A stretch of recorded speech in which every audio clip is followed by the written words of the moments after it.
हर हर महादेव, जय जय श्री राम। आज बात करेंगे मेष राशि वाले जातक के बारे में। अगस्त 2025 से लेकर दिसंबर 2025 तक का सफ़र कैसा रहेगा, इस विषय पर आज चर्चा करेंगे।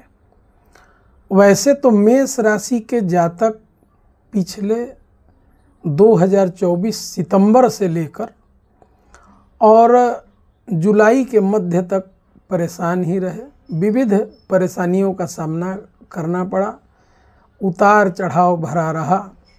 मंगल के अपने नीच राशि में होना, पुनः वक्री होना, फिर से नीच राशि में जाना, और ऊपर से 29 मार्च 2025 को शनि के राशि परिवर्तन करते ही शनि की 7.5 लग जाना। तो अनेकों परेशानियां इनको घेरे रही। किंतु अब बात करते हैं अगस्त से दिसंबर तक का समय कैसा रहेगा। तो ये तो निश्चित है कि अगस्त 2025 से लेकर दिसंबर तक थोड़ी राहत तो मिलेगी, और इसके कारण है शनिदेव। प्रथम कारण शनिदेव और लग्नेश मंगल। सबसे पहले हम जानेंगे बड़े ग्रह और धीमे ग्रह। जो बड़े प्लैनेट्स हैं, शनि हैं, राहु हैं, देवगुरु बृहस्पति हैं, केतु हैं, इनके विषय में चर्चा करेंगे। उसके बाद अन्य ग्रहों पर भी चर्चा होगी। तो शुरू करते हैं शनि देव को। शनि इनके कुंडली में द्वादश भाव में बैठे हुए हैं, और द्वादश भाव में बैठकर वक्री हैं, जो 28 नवंबर तक वक्री रहेंगे। वक्री का मतलब हुआ उल्टी चाल चल रहे हैं। तो जब उल्टी चाल चल रहे हैं तो 12 हाउस का रिजल्ट न देकर शनिदेव इनके 11वें भाव का रिजल्ट देंगे। अर्थात इनकी लंबी यात्राओं से, स्वास्थ्य संबंधी परेशानी हो, पैसों का लेन देन हो, कोर्ट कचहरी का मामला हो, इन सब चीज़ों में थोड़ा रिलैक्स इनको मिलेगा। हाँ, आमदनी के स्रोत भी बढ़ेंगे। अब यहाँ से देखने वाली बात यह है कि शनि की उल्टी दृष्टि, चूँकि वक्री हैं तो दृष्टि उल्टी होगी, तो तीसरी दृष्टि इनके धन भाव पर जा रही है, इनके बैलेंस पर, कोष पर। तो आमदनी तो होगा, यदि आमदनी उचित तरीके से होगा तब तो ठीक है, कोई परेशानी नहीं होगी, चलेगा। बट आमदनी अगर के स्रोत जो हैं, धनार्जन के स्रोत यदि गलत होंगे तो इसका निश्चित रूप से प्रभाव होगा, खर्चों में बढ़ोतरी होगी और नुकसान भी हो सकते हैं। इनकी 7वीं दृष्टि की अगर बात की जाए तो इनकी 7वीं दृष्टि इनके शनिदेव की 6ठे भाव पर पड़ रही है। तो वक्री है, तो वहाँ जो मामले हैं पैसों की, इस तरह से जुड़े हुए जो भी मामले हैं, उसमें थोड़ा इनको रिलैक्स मिलेगा। और 10वीं दृष्टि इनके 9वें भाव पर है, 9वें भाव पर, और 9वें भाव में बैठे ऑलरेडी वहाँ धनु राशि है, तो गुरु की राशि है। तो गुरु की राशि पर 10वीं दृष्टि, तो वो वक्री दृष्टि शनि का, तो भाग्य इनका थोड़ा साथ देगा। बशर्ते इनको वैसे कार्य करने होंगे जिससे शनि देव प्रसन्न होते हैं। गलत तरीक़ों से यदि अगर धनार्जन करेंगे इत्यादि करेंगे तो भाग्य का उतना साथ नहीं मिलेगा जितना मिलना चाहिए। अब आगे बात करते हैं राहु के बारे में। राहु इनके कुंडली के एकादश भाव में, यानी आमदनी के भाव में बैठे हुए हैं। तो राहु आमदनी के भाव में बैठे हुए हैं, तो राहु का एक नेचर है, जिस भाव में बैठते हैं उस भाव को पूरी तरह से एक्टिवेट कर देते हैं। तो राहु अचानक, सरप्राइज, इस तरह की स्थितियां उत्पन्न करते हैं। मित्र के भी भाव उसको कहा जाता है। तो राहु वहाँ अचानक धन लाभ करवाएंगे, लॉटरी से, सट्टे से इत्यादि, इन सब चीज़ों से भी लाभ मिल सकता है। बट बहुत वहाँ आपको सावधान रहना है, क्योंकि शनि की 7.5 भी चल रही है। अनेक कूटनीतिक मित्रों का साथ मिलेगा, नए नए मित्र बनेंगे जो बड़े डिप्लोमेट स्वभाव के होंगे। उन सब चीज़ों को भी बहुत बारीकी से समझना चाहिए। वैसे दंपति जो संतानोत्पत्ति के लिए उपाय कर रहे हैं, या गर्भिणी महिला हो, प्रेग्नेंट कोई औरत हो, तो उनको थोड़ा ये सावधानी रहने वाला समय है, क्योंकि राहु यदि एकादश भाव में है तो केतु ऑलरेडी आपके 5वें भाव में है, तो वहाँ ये सब समस्याएं बन सकती है। तो वहाँ जो ऐसे औरत हैं जो प्रेग्नेंट हैं या गर्भिणी महिला हैं, तो उनको थोड़ी विशेष सावधानी करने की ज़रूरत है। और इस समय गणेश जी की आराधना बहुत फलदायी होगा। गणेश जी को दुर्वा चढ़ाएं, केसरिया चंदन लगाएं, ये करना चाहिए ऐसे जातक के बारे में। अब बात करते हैं देवगुरु बृहस्पति के बारे में। तो देवगुरु बृहस्पति अभी आपके ट्रांजिट में 3रे भाव में यानी मिथुन राशि में बैठे हुए हैं। तो देवगुरु बृहस्पति मिथुन राशि में और 3रे भाव में है, तो पराक्रम के हाउस में है, तो आपका अनुसंधान जिस क्षेत्र में आप प्रयास करेंगे वो उचित ही होगा, किंतु उसका उतना लाभ आपको नहीं मिल पाएगा, क्योंकि देवगुरु बृहस्पति के साथ वहीं शुक्र भी बैठे हैं, और बृहस्पति और शुक्र दोनों ही गुरु हैं।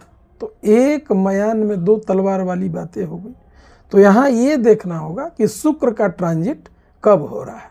तो शुक्र का ट्रांजिट 21 अगस्त को आपके 3रे भाव से निकलकर 4थे भाव में चले जाएंगे। तो वहाँ गुरु जब अकेले हो गए तो उनकी दृष्टि आपके भाग्य स्थान पर 7वीं दृष्टि जाएगी। तो वो समय आपके लिए स्वर्णिम काल होगा। और मेष राशि के जातकों के बारे में इस साल का यदि सबसे बेहतरीन समय कोई होगा तो 21 अगस्त से लेकर के 30 अगस्त तक का समय, क्योंकि 21 अगस्त से 30 अगस्त तक का वो समय होगा जब शुक्र निकल करके आपके 4थे भाव में आएंगे, आपके सुख भाव में। ऑलरेडी वहाँ बुध पहले से बैठे हुए हैं, तो शुक्र और बुध मिल करके वहाँ लक्ष्मी नारायण योग भी बनाएंगे। तो वहाँ से आकस्मिक धन लाभ, हर चीज़ में, हर क्षेत्र में सफलता मिलेगी। विद्यार्थी हैं तो उनको कोई नई नई ऊंचाइयों को प्राप्त करेंगे, कोई एग्ज़ाम है या कुछ है तो वहाँ उनको सफलता मिलने का भरपूर योग बनेगा। यदि कुंडली में ऑलरेडी पहले से भी बुध अच्छे प्लेस्ड हों तब ज़्यादा ये कारगर साबित होगा, परंतु कुछ ना कुछ लाभ तो मिलना ही है। तो ये एक योग बनेगा लक्ष्मी नारायण योग, ये बहुत लाभदायी होगा। और गुरु की दृष्टि आपके भाग्य भाव पर, तो हर तरफ से अच्छा ही ये जाने वाला है। अब बात करते हैं मंगल के बारे में। मंगल तो मेष राशि के लगने से ही है, तो मंगल अगस्त के प्रारंभ से ही आपके 6ठे भाव में रहेंगे। तो 6ठे भाव में मंगल का रहना शत्रु हंता बनाएंगे, शत्रुओं पर विजय प्राप्त होगा, नए नए अपॉर्चुनिटीज मिलेंगे। मंगल आपके अंदर एक ऊर्जा भरेंगे। यदि अगर विद्यार्थी हैं तो वे ऊर्जाशील अपने आप को फील उनके अंदर एक आएगी, बहुत ऊर्जान्वित हो जाएंगे। और जिस क्षेत्र में कॉम्पिटिटिव प्रतिस्पर्धा के क्षेत्र में एक अलग ऊर्जा देखने को मिलेगी, और एक ऐसे जातक बहुत फिट नजर आएंगे, हर तरह से स्वास्थ्य भी इनका अच्छा रहेगा इत्यादि चीज़। इन सब चीज़ों में इनको थोड़ा रिलैक्स मिलेगा, अच्छा रहेगा। यानी ये भी समय जो है इनके लिए बहुत अच्छा। और ये 13 सितंबर तक होगा, क्योंकि 13 सितंबर तक मंगल वहाँ जो है आपके 6ठे भाव में रहेंगे। 13 सितंबर के बाद वो 7वें में चले आएंगे। तो ये कुछ रहा मंगल के बारे में। अब बात करते हैं सितंबर में कैसा रहने वाला है। तो सितंबर की अगर बात की जाए तो मंगल आपके 7वें भाव में आ जाएंगे। तो किसी जान पहचान वाले व्यक्ति, कोई चिर परिचित जिनसे बहुत पहले मुलाकात हुई थी, वैसे लोगों से आपकी मुलाकात हो सकती है, वैसे लोगों की एंट्री होगी, दोबारा से आपके जीवन में इस तरह की एंट्री होने की संभावनाएं बनेंगी। और ये 27 अक्टूबर तक, 13 सितंबर के बाद से 27 अक्टूबर तक का ये समय है। प्रेम के मामलों में अगर कहा जाए तो वहाँ सफलता मिलने के चांसेस हैं। वैसे जातक जिनके शादी होने में परेशानी हो रही थी, दाम्पत्य जीवन में परेशानी चल रही थी, तो वहाँ दाम्पत्य जीवन में थोड़ा रिलैक्स आपको मिलेगा, थोड़ी अच्छी स्थिति बनी रहेगी, और मिला जुला कर वो समय भी आपके लिए अच्छा ही होगा। कोई नया पार्टनरशिप में कार्य भी शुरू कर सकते हैं इत्यादि चीज़, ये सब हो सकता है। अब बात करते हैं सितंबर के बाद, अब अक्टूबर में बात करते हैं। अक्टूबर की अगर बात की जाए तो 27 अक्टूबर से मंगल आपके आ जाएंगे 8वें भाव में।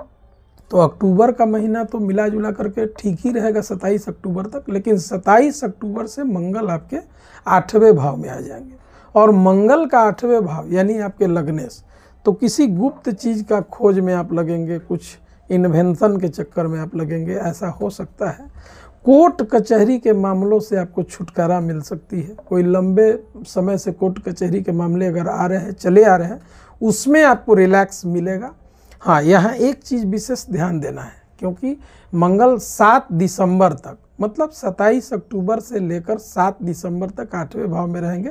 तो यदि आप वाहन चलाते हैं, गाड़ी वगैरह ये सब चलाते हैं, तो उसको थोड़ी सावधानी से चलाएं, क्योंकि वहाँ एक समय जो है ना, वहाँ दुर्घटनाएं या इत्यादि भी होने के चांस बनेंगे। तो उसके लिए भी हम बताएंगे क्या उपाय करना है, बट वहाँ थोड़ा केयरफुल आपको रहना है। अपने जेब में हमेशा लाल रुमाल इत्यादि रखिए उस कालखंड में। 27 अक्टूबर से 7 दिसंबर का जो समय है थोड़ा सा टफ आपके लिए रहने वाला है। अब दिसंबर की बात की जाए तो दिसंबर में ओवरऑल ठीक ही रहेगा, मिला जुला असर मिलेगा। लेकिन दिसंबर में वैसे लोगों को चूँकि बुध आकर के बैठ जाएंगे आपके 5वें भाव में, ऑलरेडी केतु वहाँ बैठे हुए हैं, तो ये जो समय होगा ये थोड़ा सा टफ हो सकता है। संतान के प्रति थोड़ी चिंता बनी रहेगी। विद्यार्थी हैं तो अपने हायर एजुकेशन के बारे में उनको थोड़ी चिंता बन सकती है दिसंबर के महीने में। और ऐसे नौकरी पेशे वाले लोग हैं तो उनको थोड़े अपने प्रमोशन इत्यादि के बारे में वो थोड़े चिंतित हो सकते हैं। तो ओवरऑल मिला जुला फल रहेगा। और उपाय की अब बात करते हैं, क्योंकि मेष राशि पर शनि की 7.5 ऑलरेडी चल भी रही है। ऐसे लोगों को प्रत्येक शनिवार को पीपल के वृक्ष में जल देना चाहिए सूर्योदय से पहले, और शाम के समय शनि मंदिर में एक सरसों तेल की बाती लगाकर वहाँ जलाना चाहिए। हनुमान जी के मंदिर में छाया दान करें, अर्थात दीपक में घी का दीपक वो करके प्रत्येक शनिवार को कर सकते हैं, अपना छाया देख ले और उसी दिए को हनुमान मंदिर में जाके जलाएं। हनुमान चालीसा का पाठ करें प्रतिदिन, ये इनके लिए अमृत के समान होगा। और मेष राशि के स्वामी मंगल हैं। आप सभी का बहुत मंगल हो। और हमारी वीडियो अगर आपको पसंद आई होगी तो हमारे चैनल को आप लाइक कीजिए, सब्सक्राइब कीजिए, कमेंट कीजिए। और इसी के साथ आप सभी को बहुत सारी शुभकामनाएं। हर हर महादेव। धन्यवाद।